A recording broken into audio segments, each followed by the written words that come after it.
So today we are ranking all the match winners in the current RCB lineup. I'm ranking these match winners from the most to the least effective. So for this, I'm going with a classic tier style ranking, starting at the S level at the very top and going all the way down to the D level. Keep in mind that while it is not about ranking the best players in RCB, it is about ranking the players you can trust the most.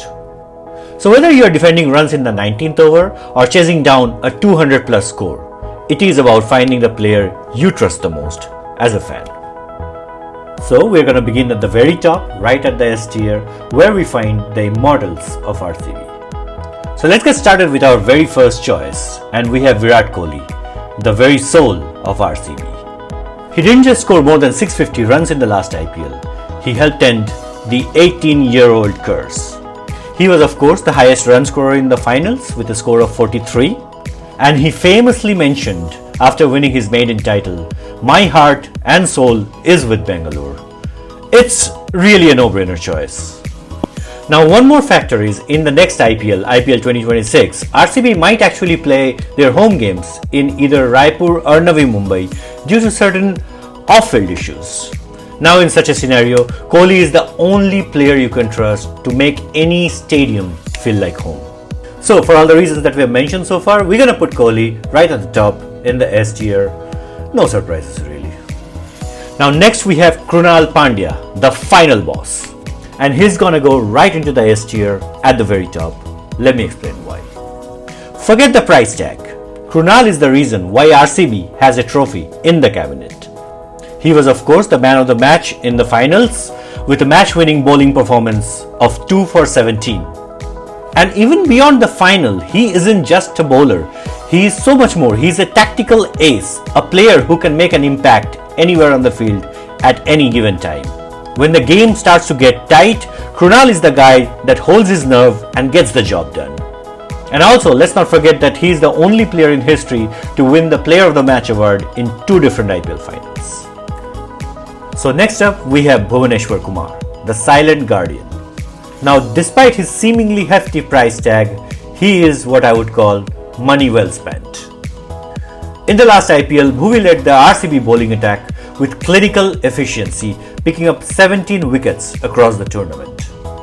Perhaps more crucially, his economy rate was consistently below 7 in the power plays.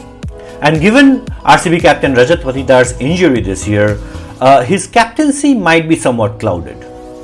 So this could mean Bhuvi's role becomes even more important. And someone like Bhuvi, who has got the kind of experience and tenure that he has, he can just be the insurance policy that RCB needs going into this year.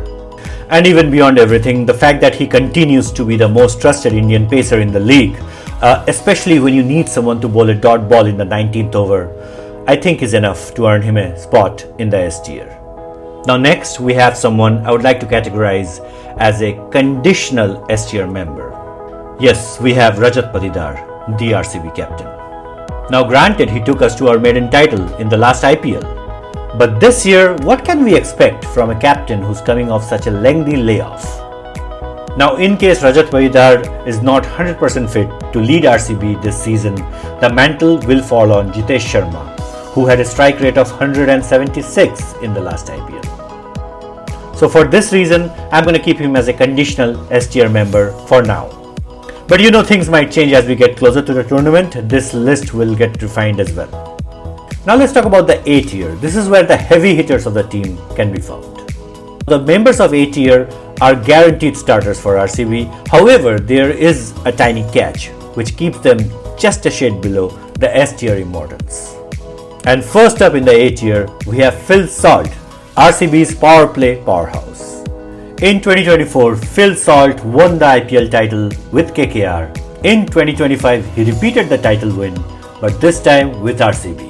Till date, Phil Salt remains the only player in IPL to have won back-to-back titles but with 2 different IPL teams. Phil Salt was quite instrumental in RCB's victory in the last IPL. Let's look at some of his performance highlights. In the last tournament, he opened with a mighty impressive strike rate of 176. He scored 403 runs across 13 games. Crucially, he was able to set the tone right for RCB right at the very start. In last year's curtain raiser against KKR, he scored a quick-fire 44 of just 19 balls. Where most openers look to build an innings, Salt just goes out and destroys everything. While opening for RCB, his partnership with Virat was monumental. Salt's aggression meant that Kohli could play his natural anchor role without the scoreboard pressuring him too much. Now, despite his obvious impact, his all or nothing approach just keeps him off the S tier list. Now, last year he had 450s but also several low scores. He's basically a high risk, high reward kind of a player. And that's why he finds his perfect fit in the A tier. So next we're going to talk about Josh Hazlewood, the machine. If Bhuvi is the king of swing, Josh Hazlewood is undoubtedly the king of line and length. In the last season, he took 21 wickets in just 11 games at an incredible strike rate. Most notably, in the Rajasthan clash at Chinnaswamy, he picked up 4 crucial wickets and single-handedly won the match for RCB. Now, his quality and impact both are unquestionable, but there are a few things about Josh Hazlewood we should know. First, he's 35 years old this year, and he's coming off a fresh Achilles as well as a hamstring injury, something which forced him off the recent Ashes series. Given his age and the injuries that he has picked up recently, RCB might need to be careful about his workload. Now, his availability is the reason he doesn't quite make the S tier. Does he have the quality? Can we trust him? 100%. But can you really trust his body to last 14 plus games throughout the tournament? That remains to be seen. So for now, I'm placing him in A tier. Now let's look at the B and the C tiers. Now here are the set of players that undoubtedly have the quality, but they can also be a little unpredictable at times. So you never know what you're going to get with them. So first up, we have Yash Dayal, someone who embraces this unpredictability. So last year, Yash was the comeback story of the IPL. From the Rinku Singh nightmare to taking 15 wickets across the tournament, that was quite an arc. But for him, the moment of the tournament was his dismissal of MS Dhoni in the CSK game. And with that, Yash Dayal proved that he has what it takes to play for RCB. So why is Yash Dayal in the B tier? Well, even though his on-field performances are top class, he's dealing with some massive off-field distractions at this moment. Now RCB has backed him by retaining him for 5 crores, but we need to see whether he can keep his attention on the game in the next IPL. So Yash Dayal goes to the B tier. So next up we have Tim David, the wild card from Australia. Now he's a guy who can hit the big sixes, but you also don't know what he's gonna do when there's a collapse. Tim David is the definition of a high ceiling wild card. In the last IPL, he averaged at 92 because he used to come in and finish the games without getting out. His strike rate was impressive at 185, pretty much what you need in T20 games, right? But I'm gonna keep him in the C tier for now. Now the reason for that is, even though he is quite an exciting player and an exciting prospect for RCB going into the next IPL, his consistency is still under question. I'd like to see him repeat these performances a lot more consistently before I move him any higher. He's a top quality finisher, but only if someone like Kohli or Salt set up the platform for him. Without them pitching in, there's still a question mark. And finally, we have to talk about the elephant in the room. No, not literally.